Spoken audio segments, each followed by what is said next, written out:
Pengerjaan proyek infrastruktur jalan Lingkar Aladon oleh pihak ketiga hampir 1 pekan lamanya jalan yang sudah dibetonisasi ditutup sementara.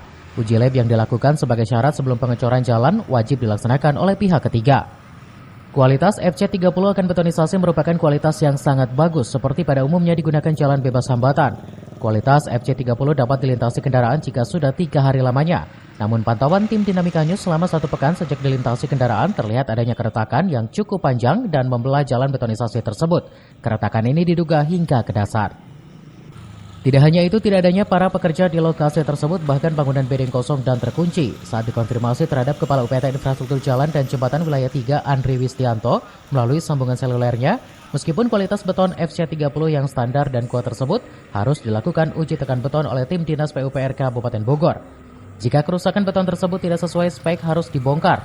Pasalnya masih tanggung jawab pelaksana, apalagi proyek tersebut belum rampung dan baru dibetonisasi sebelah jalan. Solusinya, pertama kan dilihat secara visual, kemudian kan dicek nih oleh ahlinya. Jadi nanti kan diuji tekan. Kalau misalnya uji tekannya masih masuk, ya itu kan bisa direpairnya kan. Rekomendasinya ahli, rekomendasinya bisa direpair atau mesti dibongkar gitu. Diperbaiki. Diisi lagi dengan itu. Berarti kualitas betonnya memang kurang bagus ya? Kalau terjadi kayak gitu?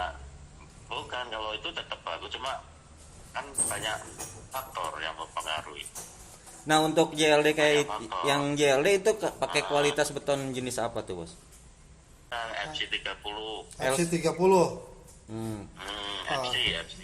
Itu standar atau gimana, Bos? 30. FC30 itu standar atau gimana? Ya, itu agak tinggi kekuatannya. Tekannya tinggi setara sama 350 sampai 400. Itu ketebalannya berapa sih, Bos? Yang JLD? Itu 27, nggak salah 27. Dari Ciamis, Kabupaten Bogor, Iman Abdurrahman melaporkan.